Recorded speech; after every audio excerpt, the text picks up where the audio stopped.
Damos inicio al debate en Razón de Estado. Esta semana se conmemora la independencia en varios países de América Latina, por lo que resulta bastante oportuno hacer una reflexión sobre este hecho que ha marcado los últimos 200 años de la región. Para ello contamos con dos expertos. En primer lugar, Alejandro Gómez, profesor universitario, es doctor en Historia por la Universidad Torcuato Di Tella y tiene una especialización en Ciencias Políticas de la Universidad de Chicago. También contamos con la participación de Ronald Flores, quien es director del Departamento de Educación en la Universidad Francisco Marroquín, cuenta con una maestría en literatura comparada de la Universidad de Texas en Austin, Estados Unidos, y es autor de varios libros. A ambos, muchas gracias por estar en Razón de Estado. Alejandro, iniciamos con usted. Es difícil hablar de América Latina como región, porque cada país tiene sus propias dinámicas. Pero, ¿qué características particulares tuvo la independencia de los países latinoamericanos? ¿En qué se diferencia o se asemeja a la independencia de Estados Unidos o a las independencias de los países africanos y asiáticos que vinieron mucho tiempo después? Gracias por invitarme, Raúl. Bueno, quizá la diferencia que yo noto más palpable no son tanto de las ideas con respecto a Estados Unidos, sino que las colonias americanas ya tenían decenas de años autogobernándose. Es más una reacción contra el intento de la corona británica de querer controlarlos más, ¿no? A diferencia de nosotros, que es un poco una reacción a la invasión napoleónica en España y a las reformas borbónicas, que muchas veces no se pasan la real cuantía de estas reformas, que si bien liberaban un poco más la economía de la región, le ponían nuevos controles, ¿sí? O sea, la élite criolla también reaccionó contra eso, ¿no? Y de alguna manera la invasión napoleónica fue una buena coartada para levantarse contra los monarcas, porque de hecho cuando Fernando VII vuelve al trono, entonces ahí se terminan decidiendo por la independencia, a ver la reacción absolutista del monarca, ¿no? ¿Y en qué influye el hecho de que Estados Unidos ya llevara cierto tiempo autogobernándose y que entiendo que entonces América Latina pues recién empieza a autogobernarse después de la independencia? ¿Qué efecto tuvo en la construcción de nuestras instituciones ese hecho? En este caso me parece a mí que hay una diferencia interesante en distintas partes de América hispana, porque Sudamérica quizás no está tan presente el tema de Estados Unidos como sí lo está en Centroamérica y en México, ¿no? Y entonces, de alguna manera, Estados Unidos está mostrando el camino de qué tipo de gobierno puede ser, de que una república, que era algo poco probado hasta ese momento, sí podía funcionar, ¿no? O sea, que no era algo sencillo, y ahí otra vez vuelven las diferencias en el origen, ¿no? Porque los norteamericanos se venían autogobernando y al independizarse continuaron con esa gestión en una forma republicana, y nuestros países primero tuvieron que ir adaptándose a esto, a que esto era viable. Ahí hubo una gran discusión sobre los derechos, a quienes se le otorgaban, a quienes no, y sobre todo la otra cuestión clave fue la desintegración del territorio, ¿no? Algo que siempre nos vuelve a interpelar. ¿Por qué nuestros territorios se fueron desintegrando en toda Hispanoamérica, al revés que en Estados Unidos, que se fue haciendo cada vez más grande? Nosotros nos fuimos haciendo cada vez más pequeños y ellos se fueron haciendo cada vez más grandes. Esa es una diferencia interesante entre ambos. Ronald, mucho se habla del choque de civilizaciones que implicó la conquista.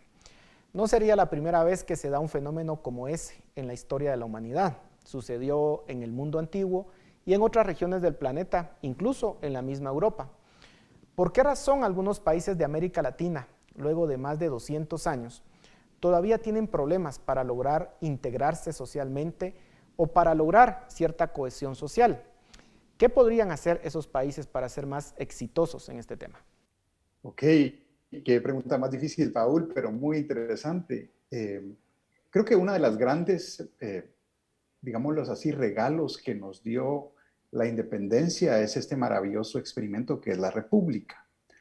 Muchos de los habitantes de estos países en general ganaron una ciudadanía que antes no tenían, la posibilidad de ejercer sus plenos derechos, ser representados.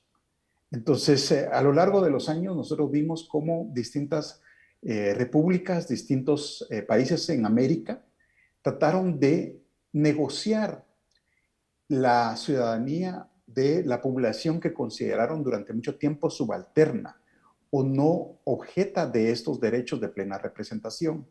Si nosotros recordamos ese encuadre ideológico durante el descubrimiento de América Latina, de África, de Asia, había una idea de que las razas que no eran europeas no tenían pleno uso de su razón, por lo tanto debían ser tuteladas. Cuando pasamos al periodo de las independencias y el nacimiento de este experimento maravilloso que es la República, se empieza a incorporar a estas poblaciones que estaban en una situación de tutelaje y se les empieza a dar plena ciudadanía. Lo vemos muy claramente con estas películas de nostalgia que recrean esa época de lucha por los derechos civiles en Estados Unidos de la población subalterna que era de descendencia africana.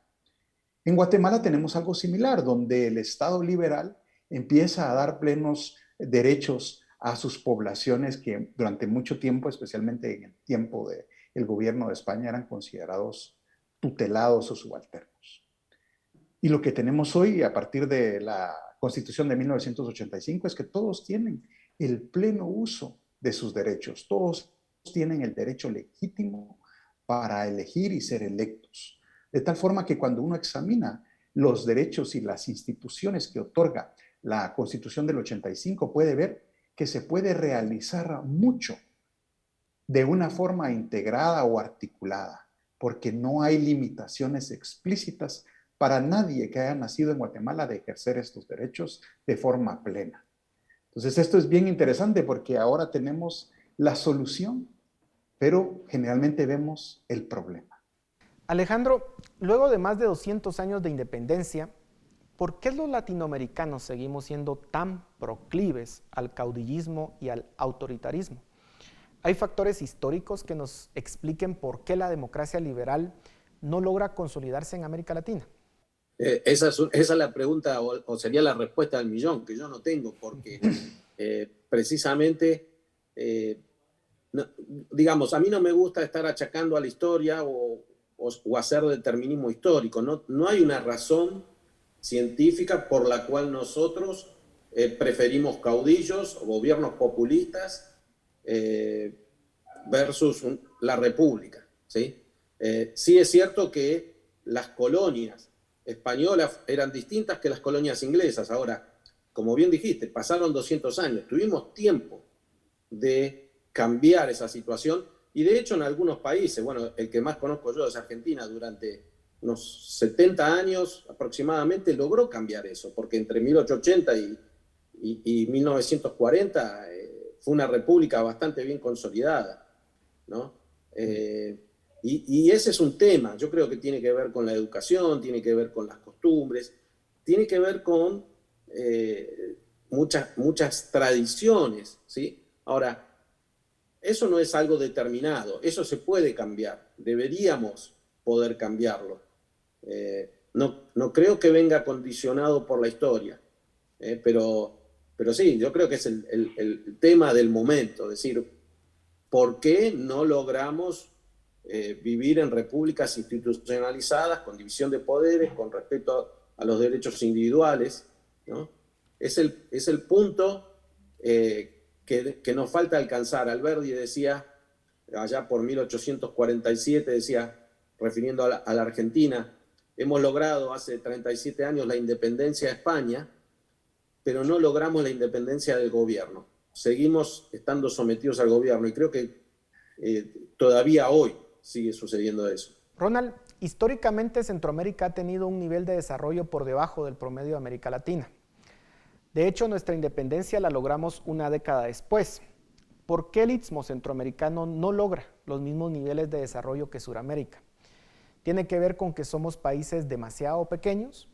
¿Porque no tenemos recursos naturales? ¿O porque no tenemos suficiente capital humano para construir instituciones más exitosas? Uy, ahí es bien complicado. Nosotros tuvimos, cuando uno trata de analizar cuál es el sustrato económico que nos sostiene, vemos que durante mucho tiempo de nuestra historia teníamos cultivos de autoconsumo. Éramos autosustentables, pero no teníamos la idea de tener un producto hacia afuera. Por supuesto que al principio fue el añil, después fue el café, y después vinieron otros productos que se sumaron a esta idea de la base agrícola. Y durante un tiempo, especialmente en los años de 1960, con lo cual es relativamente poco, hay un sueño acerca del fomento a la industria y de industrializarnos y pasar no solo a ofrecer un producto agrícola para el resto del mundo, sino que tener una entrada a este desarrollo industrial que tenía la mayor parte de los países desarrollados. Entonces hablamos como que de distintas fases o distintas etapas de desarrollo económico y nosotros nos quedamos mucho en el área agrícola por la misma vocación de nuestro país. Recientemente tuvimos esta idea de ingresar a la industria del turismo, porque tenemos esta infraestructura con esta maravillosa recursos naturales que tenemos. Pero nos ha costado mucho tener esta idea de pensar Guatemala o Centroamérica hacia afuera, no solo hacia adentro. Pensamos mucho entre nosotros mismos y nos ha costado pensar cómo podemos insertarnos en esta economía mundial. Esa es una de las grandes ventajas que nos ha traído la migración masiva de guatemaltecos, que ellos sí pensaron hacia afuera y estando hacia afuera mandan su capital de regreso esperando que algo de ese dinero sea capital semilla para un producto que podamos vender hacia afuera. Entonces, si bien no tuvimos ese éxito, ese auge en aquel entonces por cuestiones que son internas o endógenas, creo que ahora es distinto, porque muchos de los guatemaltecos no solo piensan, o centroamericanos también, hacia adentro, sino que están viendo cómo se relacionan con otros ecosistemas económicos, cómo aportan, cómo producen, cómo salimos adelante. Alejandro, se supone que la independencia de América Latina estuvo influida por la Revolución Americana, la Revolución Francesa y las ideas de la Ilustración de finales del siglo XVIII. ¿Por qué las élites latinoamericanas no tuvieron el mismo éxito que las élites de Estados Unidos y Canadá en construir países prósperos? Lo que yo veo, y para el caso de Centroamérica que he estudiado, como decía Ronald ahí, había unas élites que no tenían, que, digamos, tenían la intención de la independencia, conocían las ideas, porque las ideas sí se conocen, pero quizás tenían un temor de abrir muy rápidamente el juego a clases bajas que habían estado excluidas o suprimidas legalmente, y eso les daba el temor del revanchismo, ¿no? Teniendo en cuenta inclusive lo que había sucedido en la Revolución Francesa, ¿no? La época del terror, etc. Entonces, eso hizo que se crearan compartimientos estancos donde las élites siguieron dominando, pero ya en una forma, si se quiere, parecida a los republicanos, ¿no? A una monarquía, sería una monarquía constitucional, pero sin un rey, ¿no? Siempre cuando uno ve quiénes son los grupos que gobiernan, son siempre los mismos. Entonces,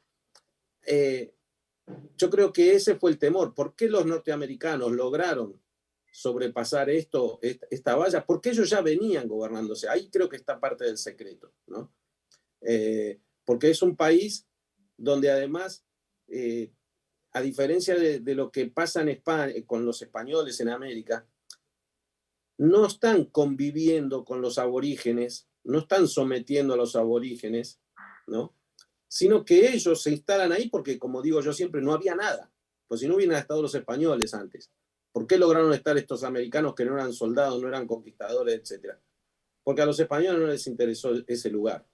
Y ahí creo que parte la gran diferencia. Ellos lograron hacer esta constitución, mantenerla, porque sigue siendo la misma, ¿no? Y con sus más y sus menos han ido adaptándola, y nosotros todavía seguimos tratando de lograr este sistema republicano que no nos funciona. Y se ha intentado, porque no es que no se ha intentado, ¿no? A lo largo de 200 años en distintos países ha habido muchas constituciones, se han cambiado, en Guatemala se han cambiado muchas constituciones. O sea, se ve como el sistema a implementar, pero no se consigue, ¿no? Y bueno, habrá que seguir intentándolo. Ronald, el gran ausente en América Latina es el Estado de Derecho. Somos considerados una región sin ley. ¿Por qué razón no logramos construir sociedades en donde impere el Estado de Derecho? Hay aspectos culturales que nos impiden lograr un mínimo de orden y de respeto a la propiedad, a la vida, que es lo que implica el Estado de Derecho. Grandes preguntas, Paul, te agradezco. Y trato de tomar el contexto que había hablado Alejandro para basarme en esta respuesta. Cuando uno regresa a estos intelectuales fundadores de esta idea de Estado de Derecho, a partir de la razón, uno tiene que referirse obligatoriamente al contrato social de Jean-Jacques Rousseau. Y hay una cosa maravillosa en ese ensayo que habla sobre que cada generación como que tiene que refrendar este pacto que nos vincula. Y esto está pasando ahora en América Latina con un auge de gente joven que está cuestionándose si la Constitución y el Estado que de ella deriva debe seguir o debe cambiarse o modificarse. Y cada cierto tiempo quisiéramos sentarnos todos y reinventar nuestro sistema. Y eso simplemente no es tan posible como que quisieran, porque es como que estuviéramos dentro de una lancha y dijéramos, rompamos la lancha, empecemos de nuevo. Y realmente es lo que tenemos y lo que nos sostiene. De tal forma que hay algunos acuerdos legales a los cuales tenemos que llegar, pero también hay algunos acuerdos éticos. Y eso nos ha faltado, porque un factor esencial para la vida social es la confianza entre nosotros. Y a falta de confianza queremos leyes que nos obliguen y obliguen a los demás a darnos ese trato que podemos darnos sin que nos obligue la ley. Y el principal ingrediente es la confianza. Nos ha faltado mucho creer en nosotros mismos y creer en nuestros semejantes, las personas que están cerca de nosotros, los que no piensan exactamente igual a nosotros, sino que son nuestros adversarios, no nuestros enemigos, para poder construir juntos estas leyes o estas reglas que apliquen para todos. Pero es común en todos los grupos que uno ve en Centroamérica de querer hacer que la ley se cumpla para los adversarios, pero no para los amigos. Entonces no es solo una cuestión de leyes, también es una cuestión de actitud. Tenemos que creer en estas instituciones que hemos creado para que tengamos toda la misma oportunidad y poder crecer juntos. Entonces, esta es una gran tarea pendiente y me encanta que tú hayas tomado este tema del Bicentenario para ver qué cosas debemos hacer mejor. Me queda 2 minutos y quisiera preguntarles a ambos. Estamos en un momento en el cual pareciera hacerse un tipo de revisionismo de la historia, en donde se quiere renegar de la herencia española, por ejemplo, en donde incluso se quiere pensar que España debe pedir perdón por haber conquistado estas tierras. Y eso hace conflictivo, digamos, obviamente la celebración de la independencia. ¿Realmente se tiene que renegar de la herencia de España y de Europa en América? Empecemos con usted, Alejandro. Yo soy bastante crítico de la herencia española, pero porque quizás la estoy comparando con la herencia inglesa. Ahora, siempre ahí hay un peligro, ¿no? Porque la herencia inglesa que nosotros miramos es la que ha quedado en Estados Unidos, no la que ha quedado en África, no la que ha quedado en el Caribe, ¿sí? Entonces, si comparamos las islas del Caribe con lo que dejaron los españoles, es mucho mejor la herencia española, ni que hablar con África. Yo diría que lo que hay que hacer es analizar, bueno, porque lo que pasó ya pasó, no lo vamos a poder cambiar. Bueno, ¿qué hacemos con lo que pasó? ¿Cómo lo interpretamos? ¿Y cómo nosotros logramos salir del estado de atraso en que nos encontramos hace 200 años? Porque no podemos seguir culpando a los españoles por lo que hicieron hace 500 años. Porque por más que lo hayan hecho mal, supongamos, ¿no? Que no estoy diciendo que haya sido así. Bueno, ¿cómo lo resolvemos nosotros? Y esa es la tarea, ¿no? Es decir, y lo que vos mencionás, que es esta idea de estar siempre, o sea, revisando todo el tiempo y cancelando personajes y diciendo que Colón era un genocida, eso es una cuestión, eso es una tontería que no merece ser tenida en cuenta, aunque sí tenemos que saber que existe, ¿no? Pero no es serio. Ese tipo de análisis para mí no es serio. Ronald, terminamos con usted. ¿Por qué celebrar la independencia? Algunos creen que no deberíamos de hacerlo. Bueno, tenemos este gran regalo que es el experimento de construir una república. Y lo interesante es que nosotros como generaciones jóvenes pensamos que la república va a estar hecha y no nos hemos dado cuenta que la república la hacemos todos los días. ¿Cómo no vamos a celebrar el hecho de ser independientes, soberanos, de que contamos con plenos derechos para organizarnos, para mejorar el estado actual de las cosas? Y es un poco lo que decía Alejandro y lo que tú has llamado revisionismo. Aquí estamos. No sé cómo llegamos acá, o sí sé exactamente cómo llegamos acá, pero más que ver hacia el pasado y ver qué hicieron mal o a quién le echamos la culpa de los males de hoy, creo que debemos contar con lucidez y optimismo para ver qué gran cosa podemos construir juntos, ahora y en el futuro. Así que por eso celebro, porque tenemos esta oportunidad renovada. Bueno, muchísimas gracias a ambos por su análisis y pues que viva América Latina aún con todo y sus dolores. Esperamos que algún día podamos ser una región desarrollada. Muchísimas gracias, les insisto, y a ustedes en casa, gracias por su atención. Nos vemos la próxima semana.